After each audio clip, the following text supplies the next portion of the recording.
BNI Wealth Management, layanan kita menyediakan produk-produk seperti bonds, obligasi, mutual fund, termasuk money market fund maupun reksadana saham. Kalau impact-nya kita malah melihat this is positif untuk bond market.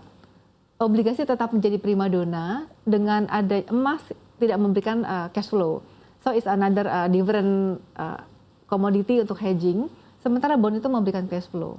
Di antara ketidakpastian yang setiap hari berganti-ganti tergantung komentar dari US seperti apa dan langkah mereka seperti apa, nasabah lebih memilih obligasi.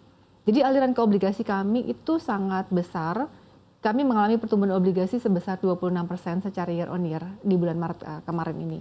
Nah ini juga tentunya tidak lepas dari kebutuhan nasabah akan adanya regular income. Obligasi kita tahu mempunyai regular income di mana tiap 6 bulan kupon akan dibayarkan ke rekening nasabah. Juga ada lagi instrumen lain yang berupa liquidity yang memberikan liquidity seperti money market. Nasabah tetap bisa mendapatkan dananya setiap saat dengan meredeem dalam waktu 1 hari, T+1 atau T+2. Selain itu juga fixed income fund seperti reksadana pendapatan tetap memberikan dividen secara reguler, bisa sebulan sekali, bisa 3 bulan sekali atau 6 bulan, tergantung jenis produknya. Nah ini juga salah satu reksadana yang diburu nasabah, reksadana pendapatan tetap. Nah untuk saham sendiri kita lihat memang volatilitas sangat tinggi ya. Hanya nasabah-nasabah yang agresif yang masih investasi dan menggunakan ini sebagai opportunity. Kita lihat juga kemarin dibilang tarif ditetapkan sebesar itu, terhadap China ditetapkan 245%. Tak lama kemudian disampaikan juga oleh Trump bahwa oke di hold 90 hari, jadi ditunda 90 hari dan ditetapkan hanya 10%, kecuali China masih 245%. Dengan adanya penundaan tarif ini, market bergerak positif dan naik cukup banyak gitu. Untuk nasabah yang agresif tentunya ini merupakan momentum-momentum yang mereka manfaatkan. Tentunya juga mereka tidak berani menempatkan dana sebesar mereka taruh di obligasi. Kalau saya punya misalnya 100 juta mereka atau mungkin 10 M, saya akan menempatkan dana di obligasi mungkin 8 M. Di reksadana mungkin tactical 500 juta, 1 miliar. Seperti itu perbandingannya. Baik, tadi Ibu sampaikan obligasi ini masih menjadi primadona. Obligasi seperti apa? Apakah obligasi negara atau obligasi korporasi yang saat ini juga ternyata masih diminati? Dengan banyaknya ketidakpastian, tentu obligasi negara menjadi pilihan utama. Kita lihat obligasi negara Indonesia sendiri dengan tenor 10 tahun masih memberikan return yield sebesar 7%, 6,9 menjelang 7. Sementara obligasi US dollar sendiri, US dollar pemerintah Indonesia atau kita tahu dengan nama Indon, itu masih memberikan kupon atau yield sekitar 5%, bahkan di atas 5. Dengan yield dan return obligasi yang sedemikian menarik, tentunya menjadi pilihan utama. Dan kita bicara corporate bond saat ini dari BNI sendiri, demand terbesar adalah obligasi negara. Baik, tapi bagaimana dengan tenornya? Seperti apa perspektif investor saat ini? Apakah lebih cenderung ke obligasi negara yang tenor-tenor pendek atau sudah berani juga untuk tenor-tenor panjang? Kalau majority nasabah, terutama nasabah retail, mereka lebih memburu tenor-tenor pendek. Tetapi nasabah yang lebih high-end, mereka sudah memburu tenor-tenor menengah. Karena knowing bahwa kalau situasi tambah tidak pasti dan saat ini masih memberikan yield menarik, dan misalnya ternyata benar suku bunga berhasil diturunkan dengan keadaan yang semakin membaik, tentunya obligasi jangka menengah mempunyai potensi upside dari kenaikan harga lebih banyak.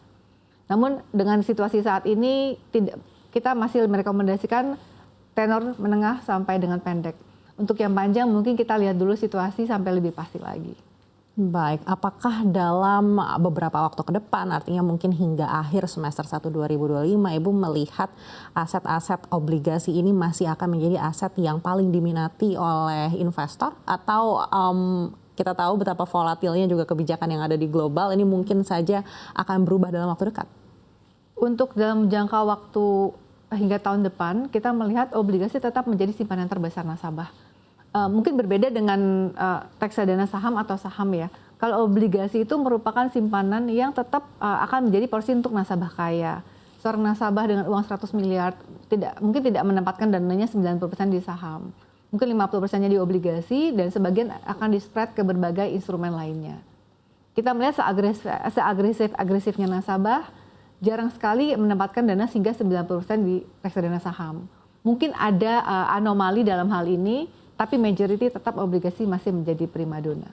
Baik, kalau kita mendengar yang disampaikan oleh KSSK, ini memang terlihat ada permintaan yang cukup tinggi untuk pasar forex, terutama untuk aset-aset yang ada di Eropa dan juga di Jepang. Apakah ini juga dirasakan di BNI Emerald, apalagi kalau dibandingkan dengan aset-aset di dolar?